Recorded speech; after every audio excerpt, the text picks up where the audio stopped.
Praise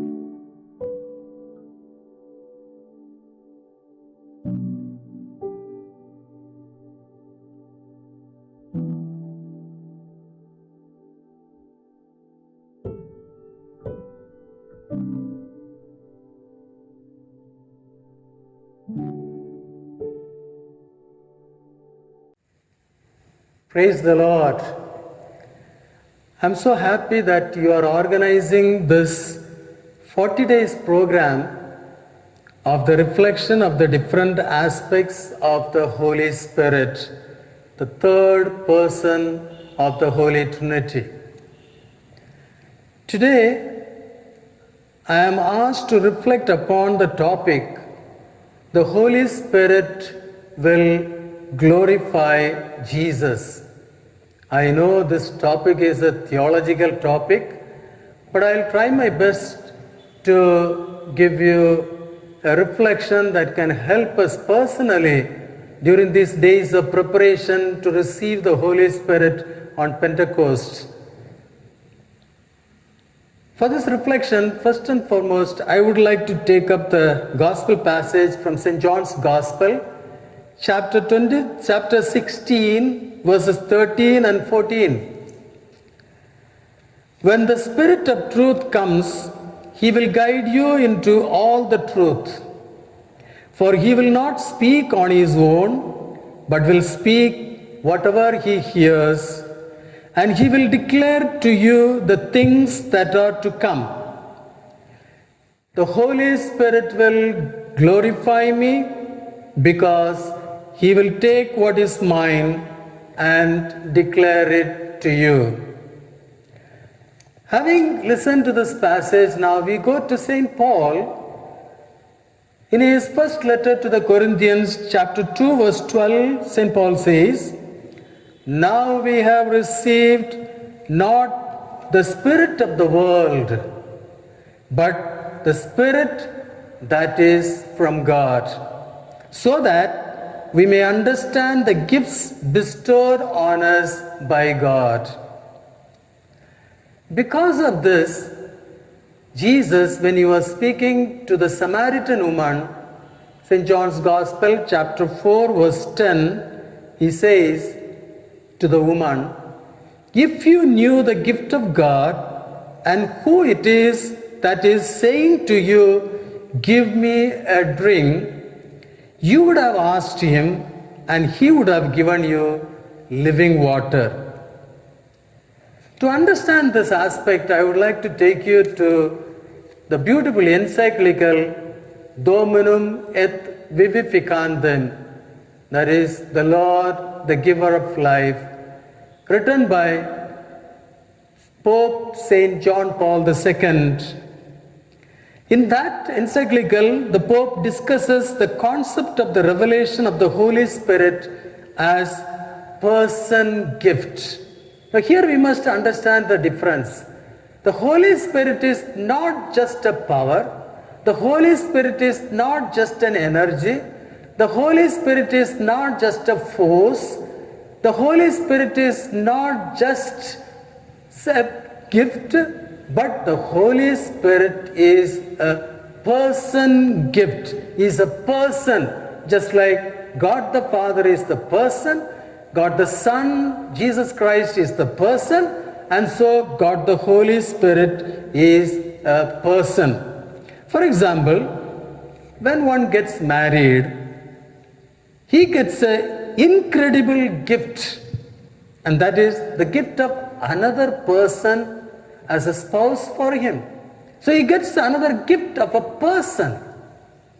Of course, those whose marriages are not happy, those who are not happy with their spouse, they may not accept it as a gift.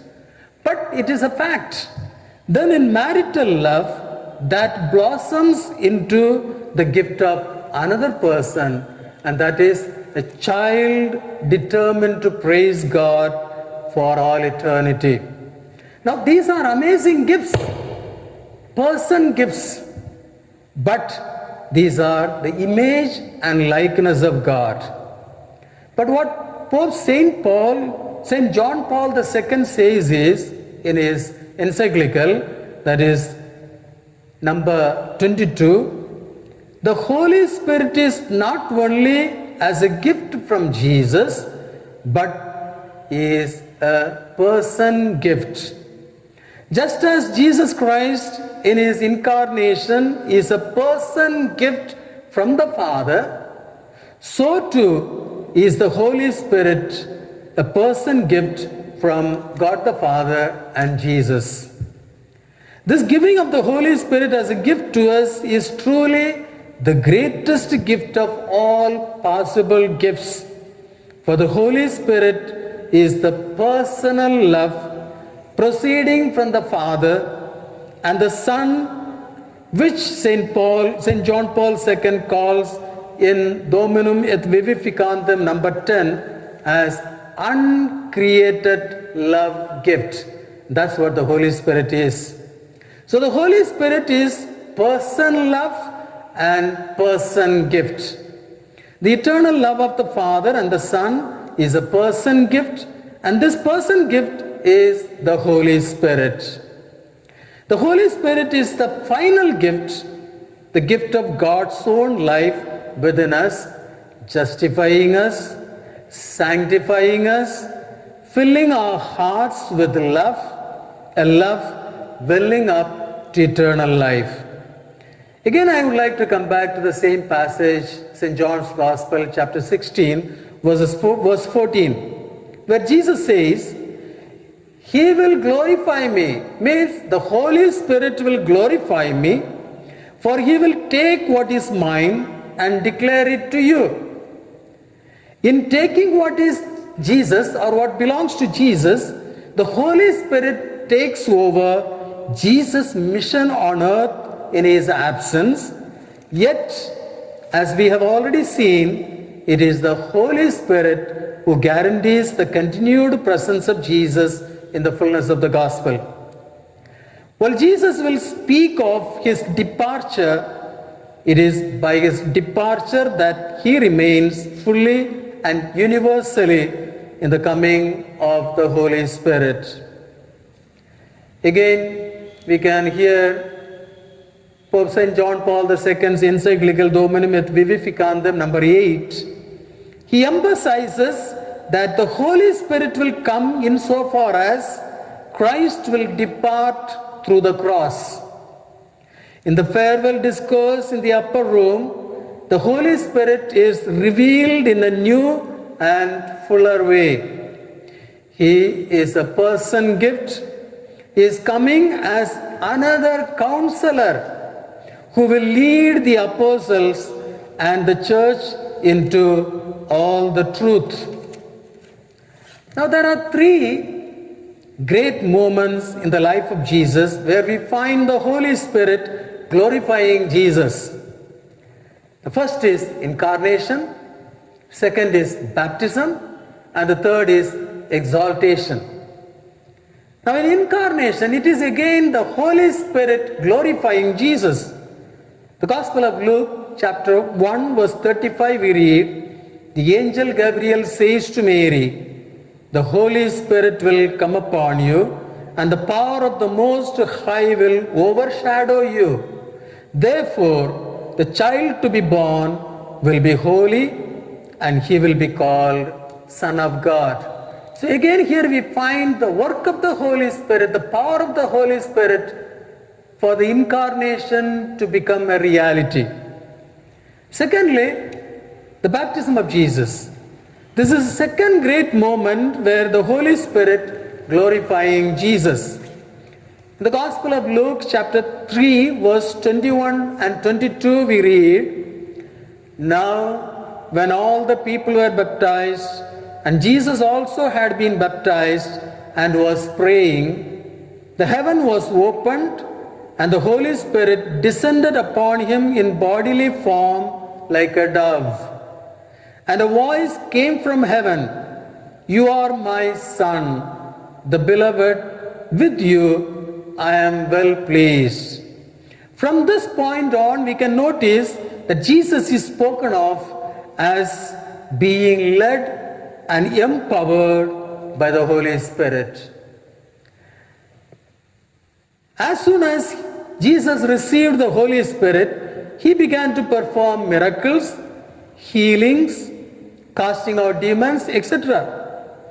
Even the strength to face death came through the Holy Spirit. That's why we read in the letter to the Hebrews, chapter 9, verse 14, how much more will the blood of Christ, who through the eternal Spirit offered himself without blemish to God, cleanse your conscience from dead works to serve the living God. The third important moment where we find the Holy Spirit glorifying Jesus, on the day of Pentecost, the disciples were baptized with the Holy Spirit. In Acts chapter 2 verse 33, Peter says, being therefore exalted at the right hand of God, and having received from the Father the promise of the Holy Spirit, he has poured out this that you both see and hear. The Spirit's role is to glorify and confirm Christ to his people.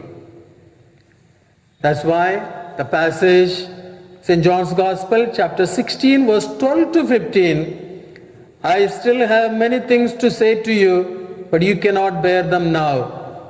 When the Spirit of truth comes, he will guide you into all the truth, for he will not speak on his own, but will speak whatever he hears, and he will declare to you the things that are to come. He will glorify me, because he will take what is mine and declare it to you. All that the Father has is mine. For this reason I said that he will take what is mine and declare it to you. That is why to know Jesus and to experience Jesus and to do the mission of Jesus, we need the Holy Spirit. We read in Acts chapter 1 verse 8, Jesus says, you will receive power when the Holy Spirit has come upon you. You shall be my witnesses. Like the apostles, we are also yearning for the Holy Spirit. The Spirit always leaves us in wonder. He transforms persons and history. See the transformation in the life of the apostles, the life of St. Peter, the life of St. Paul, the life of early Christians. Pentecost turns upside down Rome. St. John Chrysostom, the fathers of the church, says, the disciples did not come like Moses with the tablets of stone, but the disciples came with the Holy Spirit from the cenacle. They came carrying the Holy Spirit in their heart and turned the wicked Roman Empire upside down. The Lord gives us the Spirit to wake up the world. In St. John's Gospel, chapter 14, verse 12, we read, very truly I tell you, the one who believes in me will also do the works I do, and in fact will do greater works than these, because I am going to the Father. We have seen this in the life of the apostles, early Christians, and the saints. Pope Francis says, a Christian who does not bear witness to Christ is sterile. Now, why we need the Holy Spirit? We need the Holy Spirit to live for the Lord. We need the Holy Spirit to speak for the Lord. We need the Holy Spirit to work for the Lord. We need the Holy Spirit to endure for the Lord. We need the Holy Spirit to suffer for the Lord. We need the Holy Spirit to die for the Lord.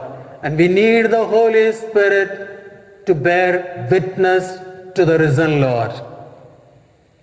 And these days, till the Pentecost, the church has given to us to prepare ourselves so that we can really receive Jesus, the power of Jesus in us, and then the Holy Spirit, as it glorified Jesus, it will glorify us and make us to be powerful witnesses of the gospel. Let us pray. Come, Holy Spirit, renew within me the grace of my baptism and lead me each and every day in accord with your divine will. I abandon myself to your glorious care and trust in the promptings of your presence in my life. Amen.